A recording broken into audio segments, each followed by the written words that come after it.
thunderstorm warning for southeastern Teller County in central Colorado, western El Paso County in east central Colorado, until 3:45 p.m.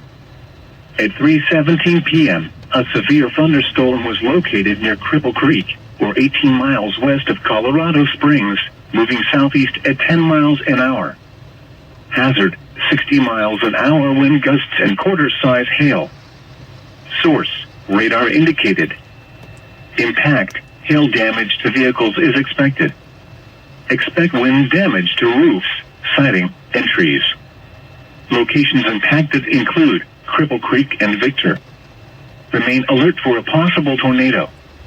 Tornadoes can develop quickly from severe thunderstorms. If you spot a tornado, go at once into the basement or small central room in a sturdy structure. For your protection, move to an interior room on the lowest floor of a building.